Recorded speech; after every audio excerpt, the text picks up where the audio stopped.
Au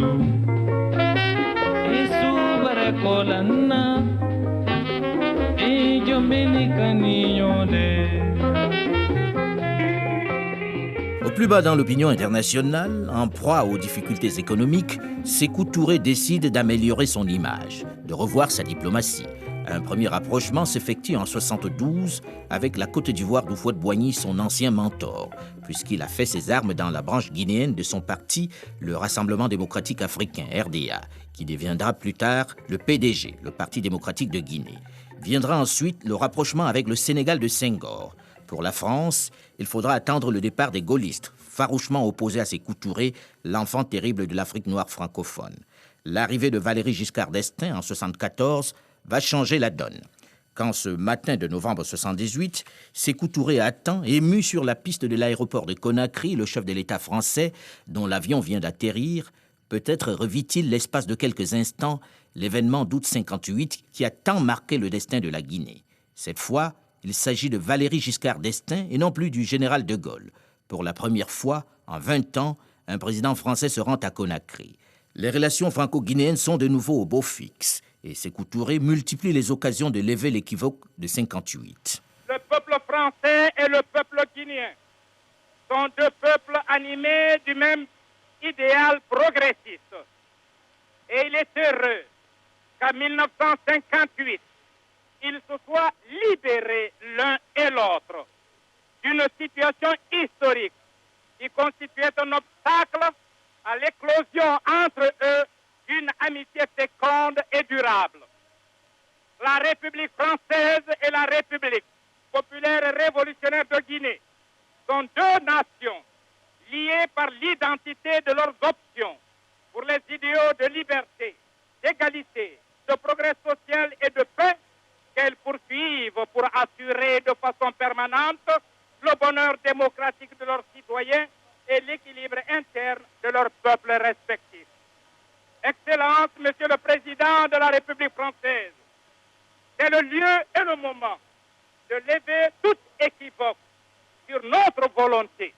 Depuis le 2 octobre 1958, date de la création de l'État de Guinée, d'organiser et de développer constamment une coopération fraternelle et sincère avec le peuple français, dont nous connaissons l'attachement profond aux idéaux de liberté, d'égalité, de fraternité et dont le rôle est éminent dans l'évolution des peuples du monde vers la démocratie et le progrès historique ne fait l'ombre d'aucun doute. La réconciliation franco-guinéenne a eu lieu 3 ans auparavant. Le 14 juillet 1975, Sékou Touré libérait les prisonniers français du camp Boiro. André Lévin, vous avez été l'artisan de cette libération. Combien d'otages y avait-il en réalité ? Le premier objet de ma négociation était de faire libérer les 3 Allemands, la 20aine de Français, la 10aine de Libanais, un prisonnier grec, un prisonnier tchécoslovaque, et puis il y avait aussi l'archevêque de Conakry, Monseigneur Chidimbo, qui ont tous été libérés à la suite de la normalisation qui est intervenue en 1974 et en 1975.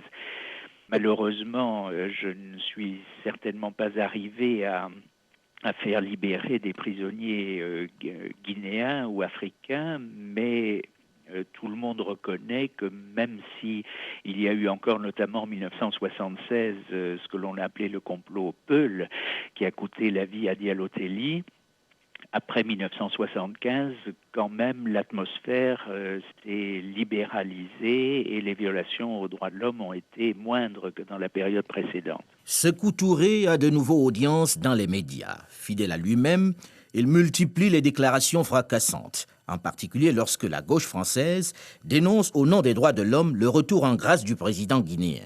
C'était au congrès du peuple togolais à Lomé en novembre 1979. Vous faites montre de personnalité. On s'immiscera dans vos affaires intérieures. On parlera de droits de l'homme. Droits de l'homme, droits de l'homme, droits de l'homme. Mais combien d'années nous avons passé dans le carcan de la domination étrangère? On nous arrêtait, on nous fusillait, on nous emprisonnait, on nous licenciait, sans indemnité. Quand nous étions accidentés, on nous foutait à la porte sans récompense. Et on ne parlait pas en ce moment de droits de l'homme, n'est-ce pas?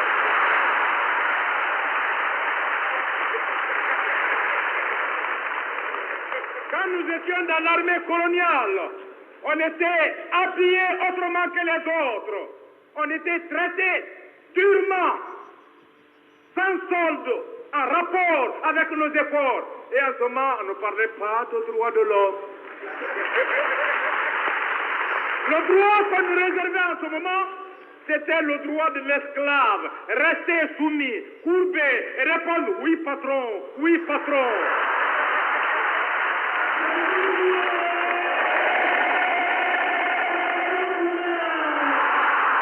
Eh bien, qu'on sache que nous avons maintenant un seul patron, c'est Dieu. Et comme nous ne voyons pas Dieu, notre patron objectif, c'est le peuple qui nous a engendrés. Mais nous ne serons plus esclaves d'une nation ou d'un autre peuple. Cela, c'est terminé.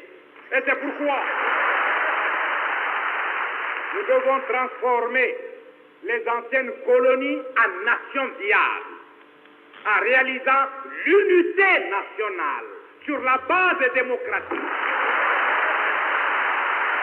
Quand la gauche française arrive au pouvoir en 1981, l'opinion publique ne donne pas cher de l'amitié franco-guinéenne, tant les relations entre le nouveau chef de l'État François Mitterrand et Sékou Touré sont tendues. Surtout depuis que celui-ci avait comparé le chef de file de la gauche à Hitler en 1977. Mais les temps ont changé. La gauche, ralliée au réalisme politique, ne tient plus rigueur aux leaders guinéens. C'est donc sous le septennat de Mitterrand, en 1982, que Sékou Touré effectue son premier voyage officiel à Paris. Après des années d'absence sur la scène internationale, il reste incontestablement l'un des leaders de l'Afrique. Une page de l'histoire est tournée.